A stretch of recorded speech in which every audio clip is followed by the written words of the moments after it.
Un mensaje para hoy. Un mensaje para hoy. No le podemos entender. Oiga, permítame decirles una historia. Cuando Dios sacó al pueblo hebreo de la esclavitud de Egipto, al pasar los siglos, el pueblo se dividió. Diga, se dividió. Unos se hicieron más liberales y otros más religiosos. Una parte se identificó con la casa de Israel, la otra con la casa de Judá. ¿Estamos? Ambas casas se apartaron de Dios y le dolió mucho en su corazón, hasta que Dios decidió enviar a su único hijo para rescatarlos, a estas dos hermanas que se apartaron de la casa de Dios. Así nos llegó Jesucristo a este mundo, y así también la iglesia de Dios se formó.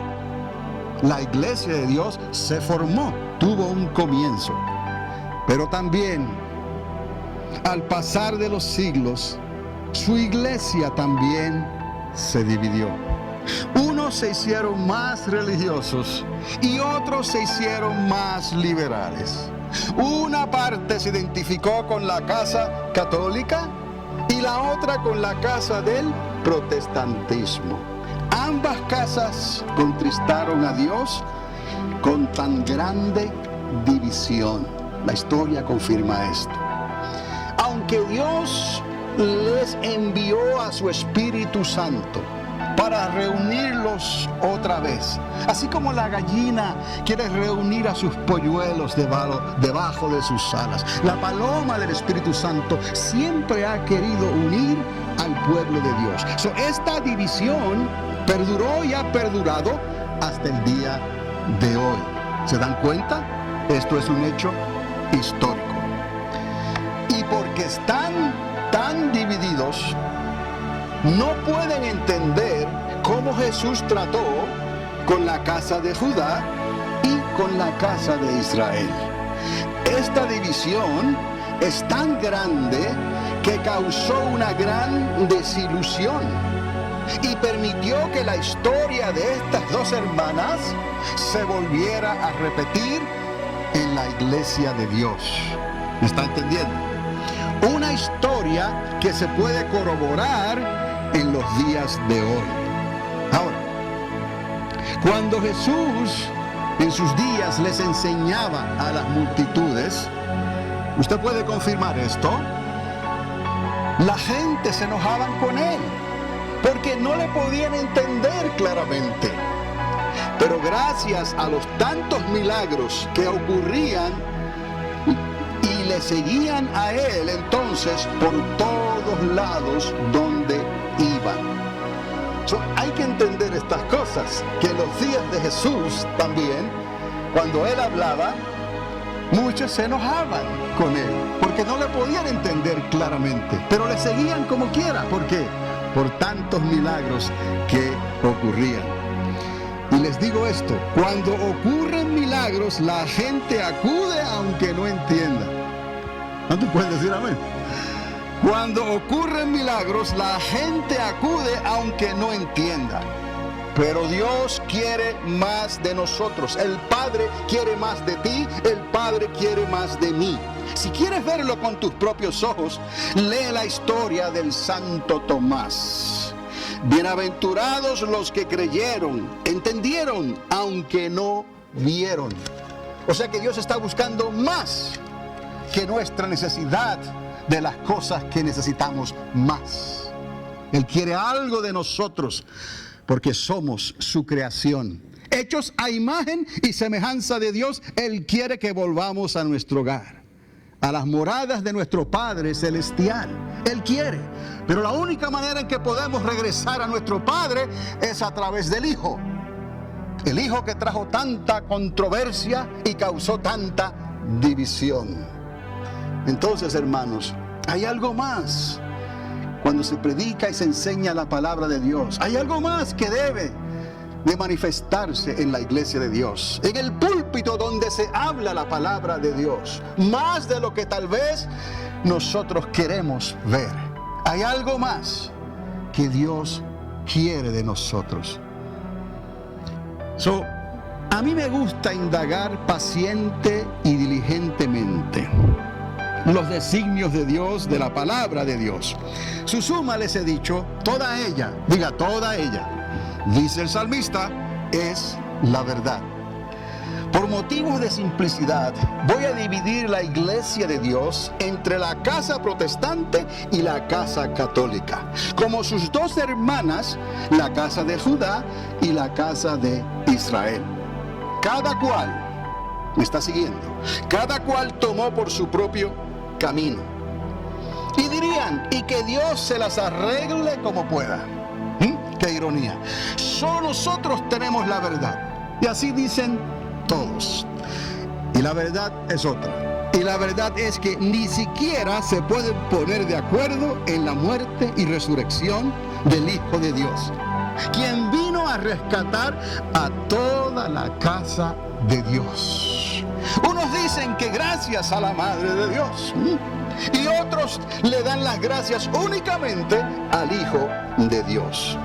Oigan bien, pero la mayoría duda que el Hijo de Dios estuvo físicamente muerto en una tumba oscura, no de un día para otro, no en un corto fin de semana, sino 72 horas completas en algún lugar de Jerusalén. 72 horas completas.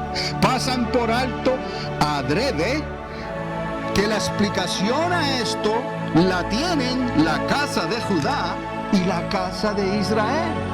Pero si han puesto nuestro trasfondo judío, aunque es un movimiento judeo-cristiano, si han puesto nuestras raíces judías a un lado, no podrán entender lo que ya Dios les reveló a la casa de Judá y a la casa de Israel.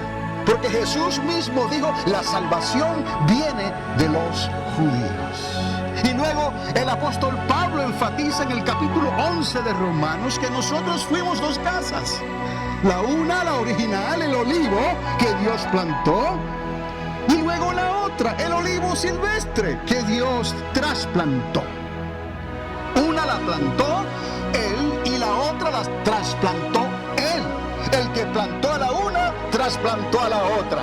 Si la otra quiere tomar el lugar del original, que se cuide, porque Dios puede arrancar el trasplante y hacer como Él quiere, porque Él es el tronco de la vida.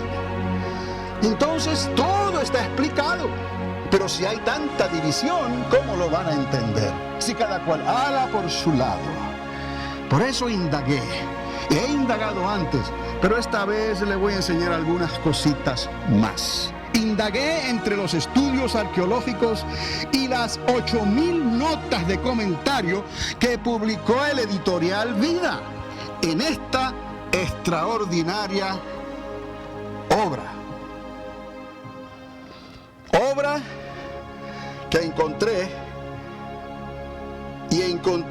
en ella una equivocación que no tiene perdón. ¿Cuántas más pudieran encontrar? Y es un volumen gigantesco de información arqueológica con más de 8,000 notas de comentarios. Y ¿sabe? Esa foto que tienen ahí, esa foto es en Éfeso, la iglesia de Éfeso en Turquía. El comentario es de Marcos 16:1. De tantos comentarios, les dije, hay más de 8,000 notas. Este es en Marcos 16:1. Y dice así: el sábado empezaba como a las 6 de la tarde, oiga, del sábado. No se podían hacer compras el sábado. Lo voy a repetir, por si no lo entendió la primera vez. Este es el comentario que estos escribieron. El sábado empezaba como a las 6 de la tarde del sábado. Y luego dice, no se podían hacer compras el sábado. y esto tiene otra connotación en cuanto a las hermanas de la iglesia en aquel entonces que fueron a comprar las especies para preparar el cuerpo del maestro.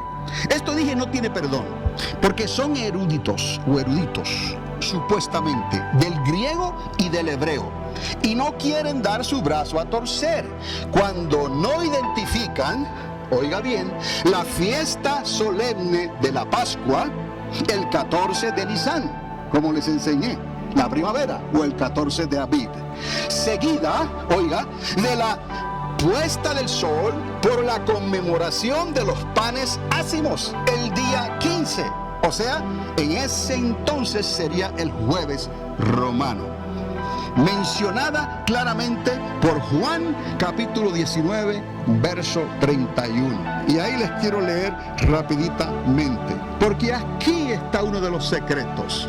El pueblo de Dios en ocasiones celebra dos fiestas solemnes en la misma semana, y uno de los errores que se han cometido es que han tratado de celebrar dos fiestas solemnes, dos descansos en un mismo sábado. Por eso es que la matemática no concuerda. No quiere decir, ¿no?, que la Biblia esté incorrecta o mal traducida. Oiga lo que escribió Juan 19:31. Recuerde, dos reposos en la misma semana. Esta es la verdad histórica.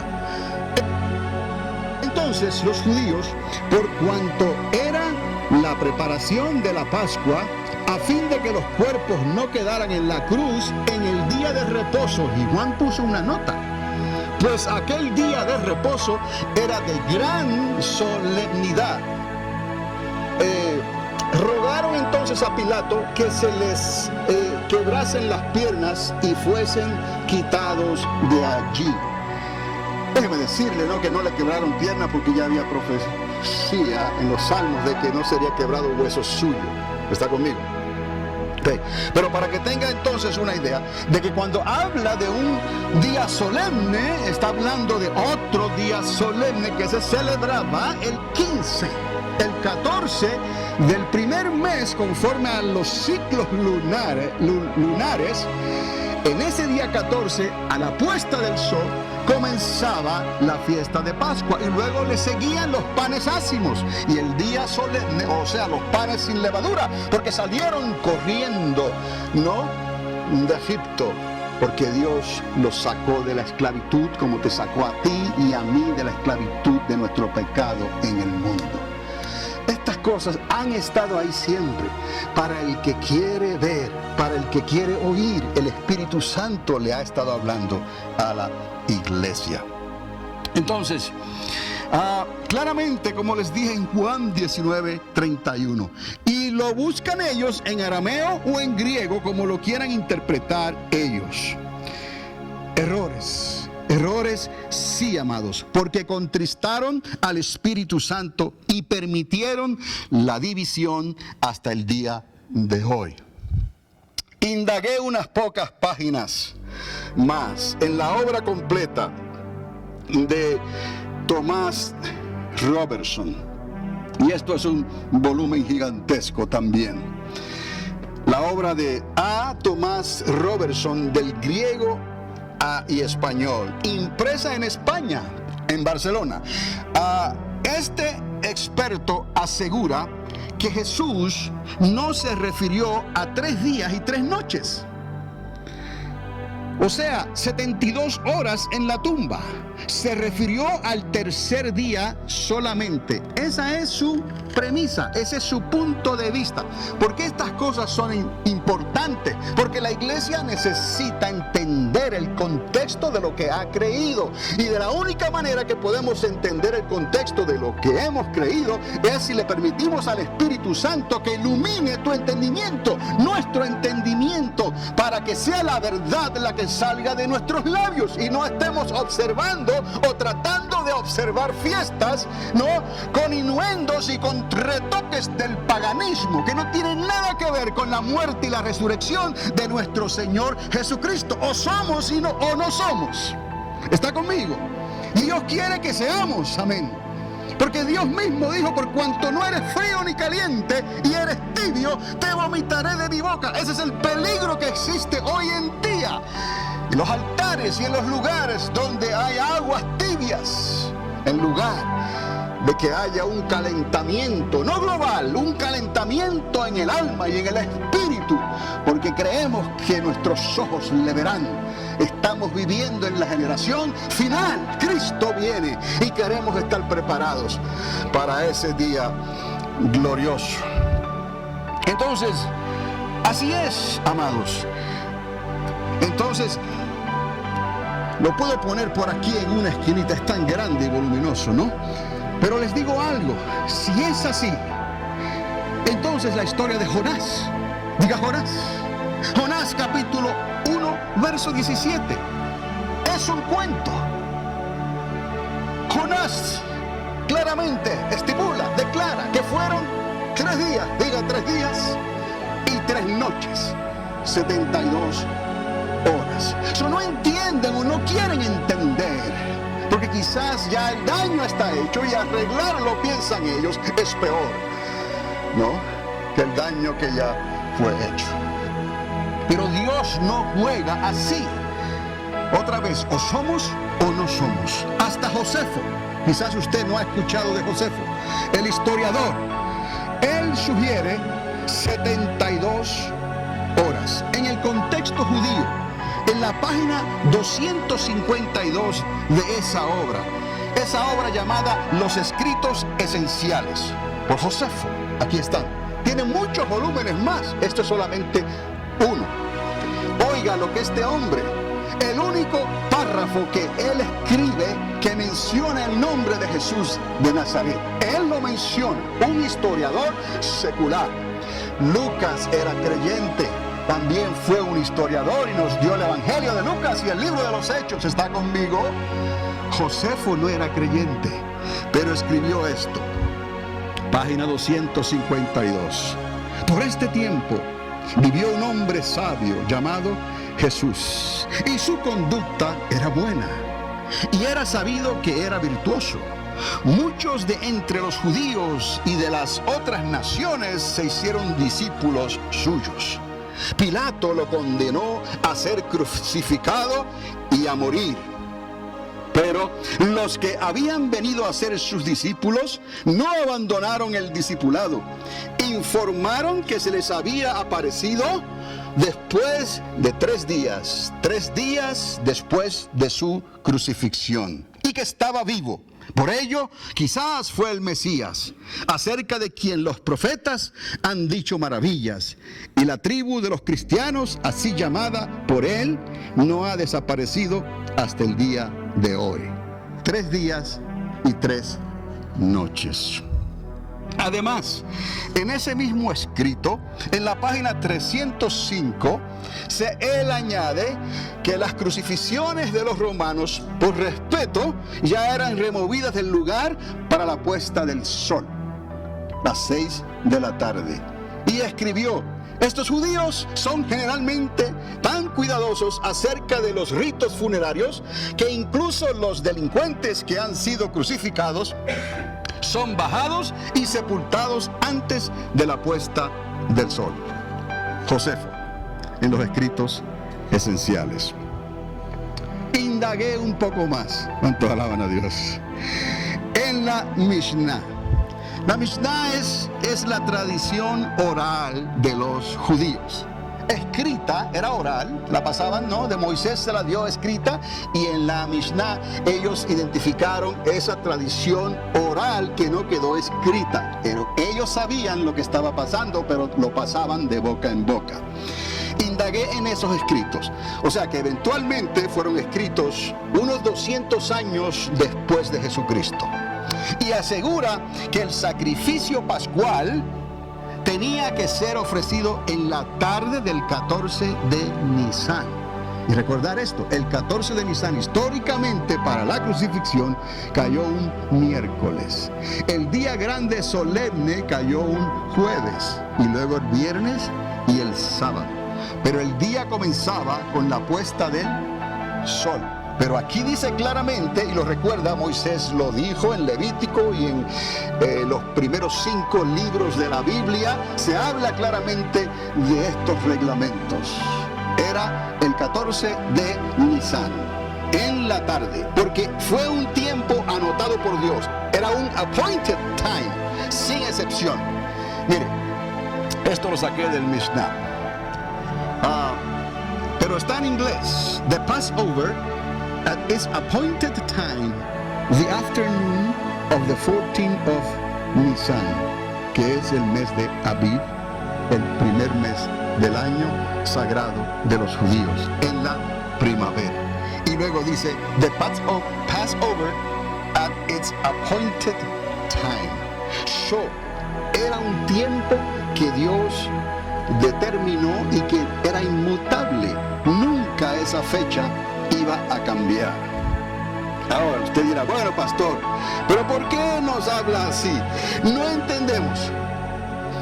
Les hablo así porque el sistema de transmitir información, oiga, la información que se está transmitiendo desde los días de Constantino el Grande, por favor y por amor a Dios, entienda esto. El sistema de transmitir información está corrupto. Diga, corrupto. No es la Biblia, no fue la Biblia, no es el contexto judío, no fue el contexto judío.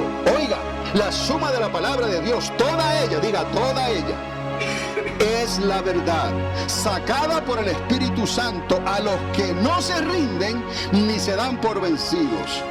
Esos encuentran y encontrarán la verdad. Mientras toda la casa de Dios esté dividida, como lo continúa estando hoy, el camino a la restauración que Dios quiere mostrarnos se hará cada vez más difícil de encontrar. Porque uno habla para un lado, el otro habla para el otro, y lo que se está enseñando no concuerda con el contexto de Dios. Y se han introducido otras áreas que desafortunadamente tienden al lado del paganismo, para quizás así consolar a los oyentes y que entiendan y se vayan a sus casas alegres y campantes. Tal vez eso es lo que muchos piensan que es lo más que conviene, porque a la larga Jesucristo está siendo ¿qué? Predicado. Pero recuerde, nunca se podrá predicar Jesucristo utilizando fuego extraño. Jamás. Es abominación al Señor. La solución está tan cerca, amados, como la tumba vacía que se encuentra en aquel huerto en la ciudad de Jerusalén. Esta foto que usted es una foto impuesta que yo alteré. Un mensaje para hoy. Un mensaje para hoy.